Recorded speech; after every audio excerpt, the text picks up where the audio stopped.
Bismillahirrahmanirrahim. Assalamu alaikum. Today we are going to learn about amphipathic lipids. So let's see what they are. As per definition, lipids are insoluble in water, meaning they are hydrophobic. Hydrophobic का मतलब है phobias आपने सुने होंगे. Phobias word है किसी भी चीज़ का जिनसे आपको डर लगता है, ठीक है. तो दैट्स फोबिया, जिस चीज़ को लोग अवॉइड करते हैं. जैसे लोगों को अंधेरे से डर लगता है, कुछ लोगों को स्पाइडर्स से डर लगता है, कुछ लोगों को पानी में तैरने से फोबिया है, ठीक है. कुछ लोगों को क्लाउन्स से फोबिया होता है, ठीक है. तो ये फोबियाज दे आर देयर और दे आर एक्चुअली साइंस में भी उनको नाम दिया गया हुआ है. वो फोबिया ही है और उसको साइंस रिकग्नाइज़ करती है कि नामालूम लोगों को जिस चीज़ से शदीद किस्म का डर लगे और लोगों से अवॉइड करते हैं उसको फोबिया कहते हैं, ठीक है. तो यहाँ पे वर्ड वो ऐसे ही निकला है.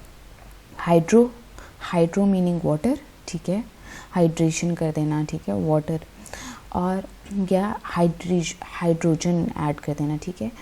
और फोबिया मीनिंग डर, ठीक है, मतलब उससे अवॉइड करना.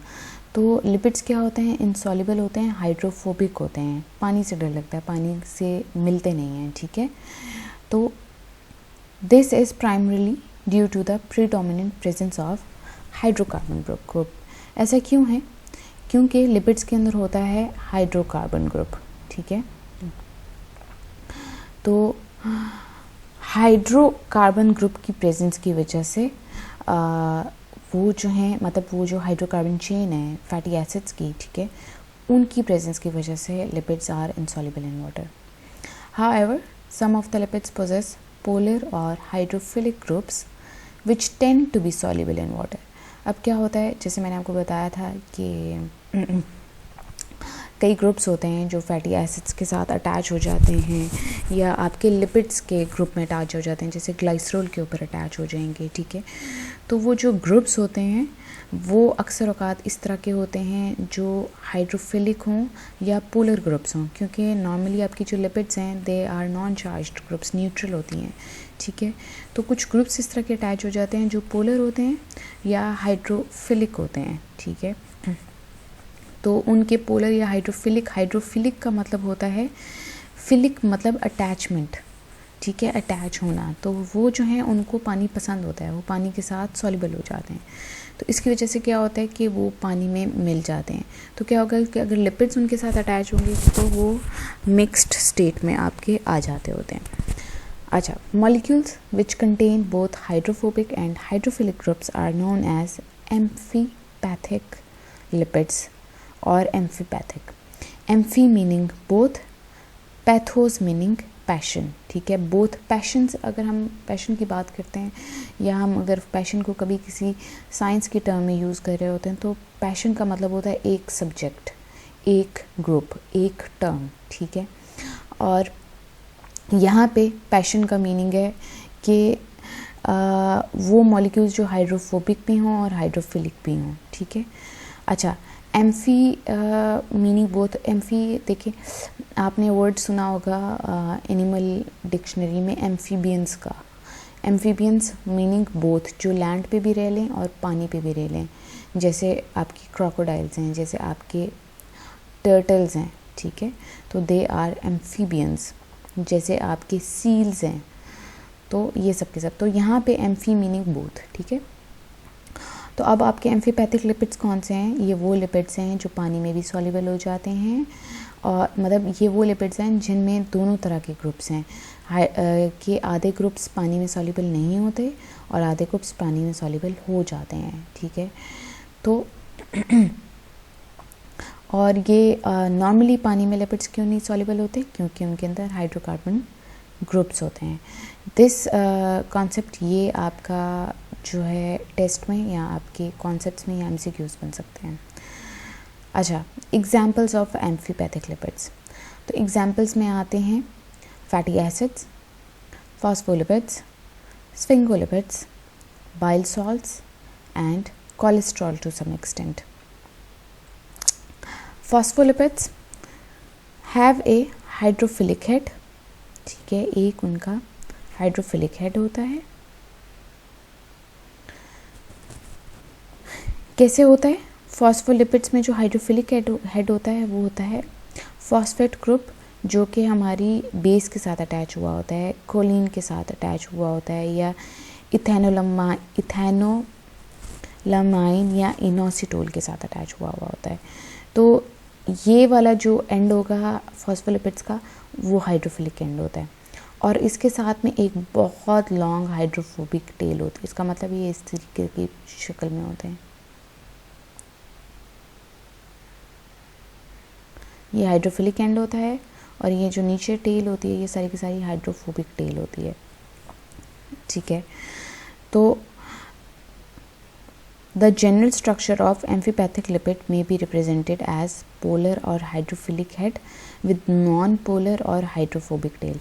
तो मतलब हम इसको कैसे कह सकते हैं? हम ये कह सकते हैं कि आपका जो है हाइड्रोफिलिक हेड है और साथ में हाइड्रोफोबिक टेल है, या फिर ये कह सकते हैं पोलर हेड है और नॉन पोलर टेल है, ठीक है। यहाँ पे आप ये देखें, ये इस तरीके से ये पोलर हेड होता है और ये आपकी नॉन पोलर टेल होती है, इस तरीके से। या फिर आप इसको कह सकते हैं हाइड्रोफिलिक हेड है और हाइड्रोफोबिक टेल है। तो क्या होता है कि अगर वो पानी में होंगे तो जो पानी से मिलने वाली साइड होती है वो पानी की तरफ हो जाती है, और जो पानी से नहीं मिलती होती है वो आपस में खुद ही इंटरेक्ट करती है। तो इस तरीके से ये ऐसे हो जाते हैं। तो फिर ये क्या होगा, ये पानी के ऊपर नहीं तैरेंगे, पानी के अंदर सॉल्युबल हो जाते हैं। तो क्या होगा कि इस तरीके से पानी के अंदर इस तरीके से ये स्ट्रक्चर्स होंगे, अलग अलग अलग अलग अलग अलग, ठीक है। तो ये वाली सारी साइड्स जो हैं वो आपकी पानी में मिलती होंगी, और अंदर ये जो है पानी में नहीं मिलते होंगे। इस तरीके से पानी में थोड़ा सॉल्युबल हो जाता है, ठीक है। Fatty acids contain a hydrocarbon chain with carboxyl group attached eight physiological pH. तो जो इनमें हाइड्रोकार्बन चेन होती है वो आपको पता है कि एक आपके एसिड के साथ अटैच होती है, कार्बोक्सिल ग्रुप के साथ अटैच होती है, ठीक है। The carboxyl group is polar in nature with affinity to water, while hydrocarbon chain of fatty acid is hydrophobic. अब नॉर्मली अगर हम फैटी एसिड्स की बात करें, ठीक है, अभी हमने पिछली यहाँ पे हमने फॉस्फोलिपिड्स की बात की थी, ठीक है।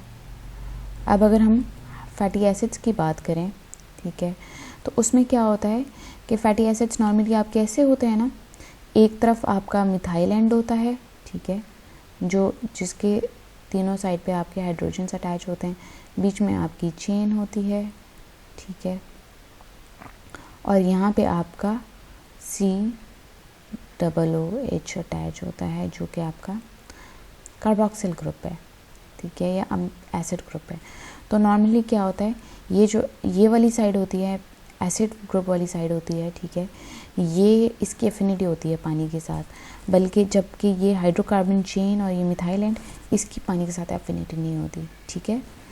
तो कार्बोक्सिल ग्रुप की एफिनिटी होती है वाटर के साथ, ये हाइड्रोफिलिक होता है, हाइड्रोकार्बन चेन जो होती है वो हाइड्रोफोबिक होती है।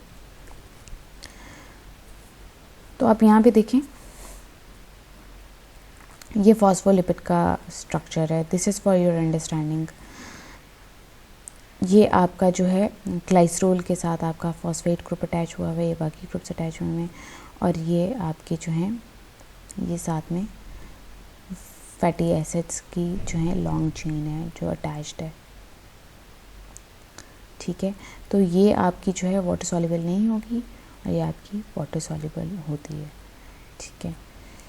तो यहाँ पे देखें फॉस्फोलिपिड का ये एक फैटी एसिड है, ठीक है, ये देखें ये आपका इसकी जो है इस वाले ग्रुप की एफिनिटी होती है वाटर में, और ये जो नीचे है इसकी नहीं होती है, ठीक है। ये एक फैटी एसिड है। जेनेरिक अगर फार्मूला देखेंगे तो ये इस तरीके से है, पोलर हेड होता है, नॉन पोलर साइड चेन होती है। अगर हम बात करें मेम्ब्रेन्स में मैंने आपको बताया था फॉस्फोलिपिड्स लिपिड्स आपकी जो हैं सेल मेम्ब्रेन के स्ट्रक्चर्स बना रहे होते हैं। तो वो कैसे बनाते हैं, वो इस तरीके से बनाते हैं, लिपिड बाय लेयर होती है वो, ठीक है। ये और ये सॉल्युबल इन वाटर, ये जो बीच में है ये आपकी इनसॉल्युबल इन वाटर। तो कई ऐसे कंपाउंड जो अगर इसको भी क्रॉस कर लें तो यहाँ से नहीं क्रॉस होके यहाँ पे जा सकते। This is the membrane structure, ठीक है। वो इस तरीके से आपके सारे के सारे जो फैटी एसिड्स हैं वो आपस की तरफ होते हैं, और जो जहाँ वो एक्वस मीडियम होता है उस तरफ उनकी हाइड्रोफिलिक एंड्स होते हैं। और अगर हम माइसेल की बात करें, माइसेल अगर आप याद करें तो हमने बताया था कि ये वो छोटे ड्रॉपलेट्स होते हैं फैट के जो कि डिज़ोल्व हो जाते हैं with the help of bile salts, ठीक है। तो इस तरीके से होते हैं और माइसेल बना देते हैं। तो इस तरीके के राउंड फैट ग्लोब्यूल्स बना देते हैं और इस तरीके से ये ट्रेवल करता है। फिर ये साइड सारी तरफ से ये जो है फिर वाटर में आपके फ्लूइड, फूड फ्लूइड में या फिर आपके ब्लड में ये ट्रेवल कर सकता है, क्योंकि इसकी इर्द गिर्द जो हैं वो हाइड्रोफिलिक एंड्स हैं और बीच में हाइड्रोफोबिक एंड है। Orientation of amphipathic lipids.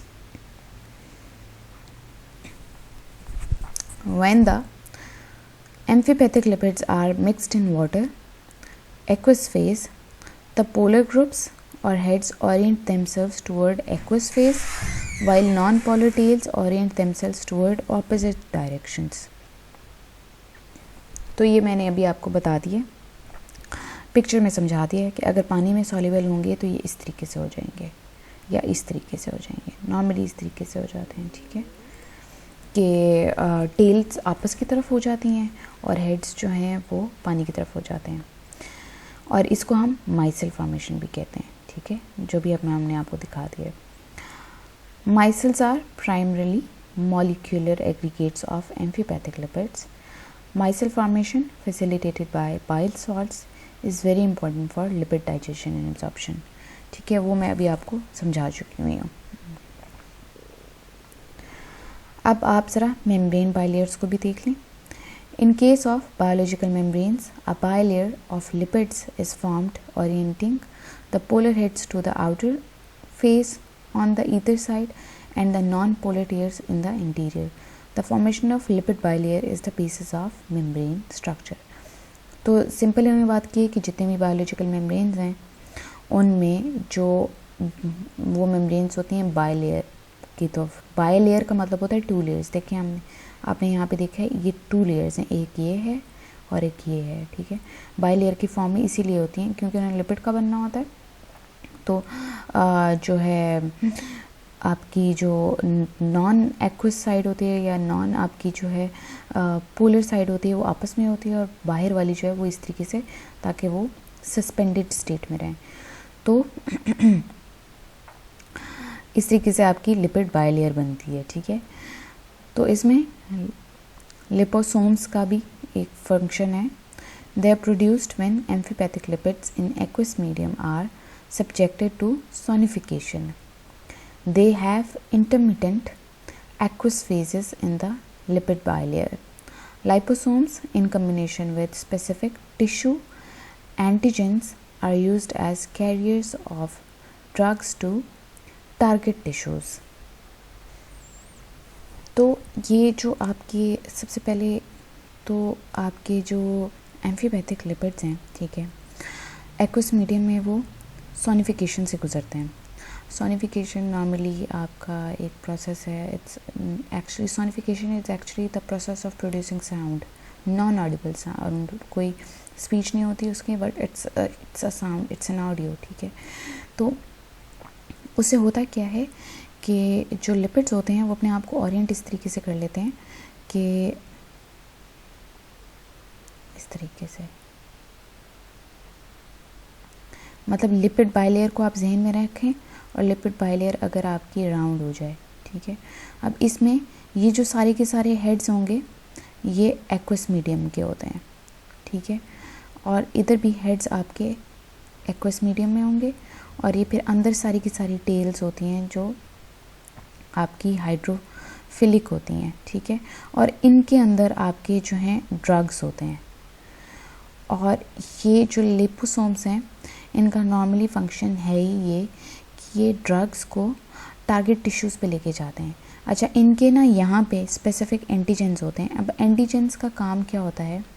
Antigens का बेसिकली काम ही ये है रिकग्निशन कराना।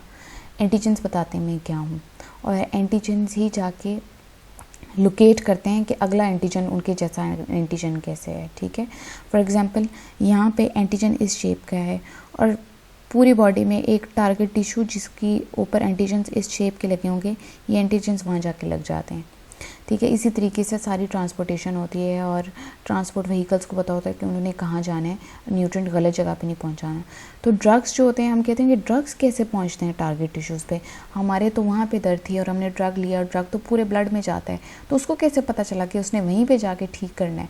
तो वो ऐसे कि ये इन लिपोसोम्स के ऊपर यहाँ पे स्पेसिफिक एंटीजेंस होते हैं। ठीक है, और ये जो है अपने अंदर ये ड्रग्स को कैरी करते हैं इधर। ठीक है, और इस तरीके से वो टारगेट टिश्यू पे जाके ड्रग्स को वहाँ पहुँचाते हैं। ये लिपोसोम्स हैं, लिपोसोम्स का यही फंक्शन है। ठीक है, इसकी मैं आपको पिक्चर भी दिखा देती हूँ। तो यहाँ से आप देख लें, ये आपके जो हैं इस तरीके से हैं ये अंदर इस तरीके से होते हैं और ये ऊपर होते हैं। ये ऊपर जो हैं आपके कुछ टारगेट टिश्यूज़ होते हैं, कुछ टारगेट बाइंडिंग आपके एंटीजेंस होते हैं, यहाँ पे भी देख लें। और ये अंदर आपके जो हैं ड्रग्स वगैरह होते हैं। तो इस तरीके से आपके जो है ये होते हैं। अब अगर आपके ड्रग होगा हाइड्रोफिलिक तो यहाँ पे होगा और अगर आपका ड्रग होगा हाइड्रोफोबिक तो वो आपका अंदर होगा। इमल्जन्स भी आपकी इसी तरीके से बनती हैं। सारी इमल्जन्स जो होती हैं वो लिपिड से बन रही होती हैं। और कैसे? लिपिड्स जब पानी में मिलते हैं तो क्या होता है, the particles are larger in size and stabilized by emulsifying agents such as amphipathic lipids such as bile salts and phospholipids. तो होता क्या है कि आपके जो एम्फीपैथिक लिपिड्स हैं, आपके बाइल सॉल्ट्स और फॉस्फोलिपिड्स, ये हमारे बाकी लिपिड्स को इमल्सिफाई करा देते हैं। ठीक है, और उनको पानी में सॉल्युबल करा देते हैं। ठीक है, और बाकी कैसे हमारे जो ट्राइग्लिसराइड्स हैं, ठीक है, या ट्राइसाइल ग्लिसरोल्स हैं, जो हमारी डाइटरी फैट है, उसको ये इस तरीके से सॉल्युबल कराते हैं। ठीक है, इमल्सिफाई कर देते हैं। Soaps and detergents. Soaps are sodium or potassium salts or fatty acids. They are produced by saponification of fats. Sodium soaps are hard that result in bar soaps. Soaps serve as cleaning agents since they can emulsify oils and remove the dirt. तो होता क्या है कि normally जितने भी आपके soaps होते हैं वो फैटी एसिड्स के सोडियम या पोटेशियम सॉल्ट्स होते हैं। ठीक है, बनते कैसे हैं? फैट्स की सपोनिफिकेशन से बनते हैं, मतलब जब लिपिड आपका अल्कली के साथ रिएक्ट करता है। ठीक है, जो सोडियम सोप्स होते हैं वो हार्ड सोप्स होते हैं। ठीक है, और वो हमारी जितनी भी बार सोप्स वगैरह हैं उनमें होते हैं। ठीक है, और ये जैसे हमारे कपड़े धोने वाले साबुन हैं वो सारे जो हैं सोडियम सोप्स होते हैं। अच्छा, सोप्स जो हैं वो क्लीनिंग एजेंट के तौर पे काम कर रहे होते हैं। कैसे करते हैं? क्योंकि ये जितनी भी आपका मुंह पे ऑयल आता है, ठीक है, जब बॉडी ऑयल सिक्रीट करती है, ठीक है, वो जितना भी ऑयल आपके मुंह पे आता है और डर्ट लगी होती है वो सब उसको ये जो सोप्स हैं इमल्सिफाई कर लेते हैं। इमल्सिफाई करके वो जो हैं उनको अलग अलग ग्लोब्यूल्स की फॉर्म में डाल देते हैं, अलग अलग कर देते हैं, मतलब स्किन से उनको अलहदा कर देते हैं, जिससे जब पानी धुलता है तो पानी के साथ से वो गिर जाते हैं, निकल जाते हैं। ठीक है, और इस तरीके से सोप्स जो हैं क्लीनिंग का काम करते हैं। डिटर्जेंट्स जो होते हैं वो भी सिंथेटिक क्लीनिंग एजेंट्स होते हैं, जैसे सोडियम लॉराइल सल्फेट। डिटर्जेंट्स सुपीरियर हैं अपनी क्लेंजिंग एक्शन में इन कंपैरिजन टू सोप्स, क्योंकि ये टूथपेस्ट में, क्लोथ्स धोने में, इन सब में काम आते हैं। ये ज़्यादा तेज़ होते हैं। अब हम जो डिटर्जेंट्स है, सर्फ से मुंह नहीं धो सकते। ठीक है, क्योंकि अगर आप नोट करेंगे कि अगर आप में से कोई भी किसी ने भी कपड़े धोए हों कभी या धोते हों नॉर्मली, और आप अगर हाथ से कपड़े धोएं अपने, तो आप देखेंगे कि जब आप कपड़े धो के फारिग हुए हैं, अगर तो आपने थोड़ी देर के लिए कपड़े धोए हैं, ठीक है, और वो भीगे हुए थे, सिर्फ आपने उनको मल के निकाला है, ठीक है, तो आप देखेंगे कि आपको अपना हाथ पहले से ज़्यादा नीट एंड क्लीन लगेगा और इवन खिंचा हुआ भी लगेगा, ठीक है। तो you need to really moisturize it, क्योंकि बिल्कुल मॉइस्चराइजेशन ख़त्म हो चुके थे, स्किन के पोर्स के अंदर से भी इवन ऑयल निकाल लेते हैं। और दूसरा, आपको पहले से भी ज़्यादा क्लीन लगता है हाथ, हालांकि आपने अपना हाथ नहीं मला होता, सिर्फ कपड़े मले होते हैं। तो दैट्स व्हाट इट इज़। लेकिन ये भी चीज़ ज़रूर है कि अगर आप बहुत ज़्यादा हाथों से कपड़े रगड़ें और ब्रश यूज़ नहीं करें और बहुत ज़्यादा कपड़े धोएं, ठीक है, और आपके बॉडी को अगर आदत भी नहीं है, तो हाथ पे सब रैशेस बन जाते हैं और मोस्ट स्वेयर केसेस में इवन पानी भी पड़ना शुरू हो जाता है। तो वो जो हैं, बिकॉज डिटर्जेंट्स आर वेरी बहुत ज़्यादा तेज़ होते हैं क्लीनिंग पावर में, और सोप्स और डिटर्जेंट्स इन दोनों में जो है आपके यही तरीका इस्तेमाल हो रहा होता है। सो दिस इज़ इट, आपका लिपिड्स का चैप्टर ख़त्म हो चुका है सारा का सारा। आगे हम प्रोटीन स्टार्ट करेंगे। Thank you for your consideration and अल्लाह हाफ़िज़।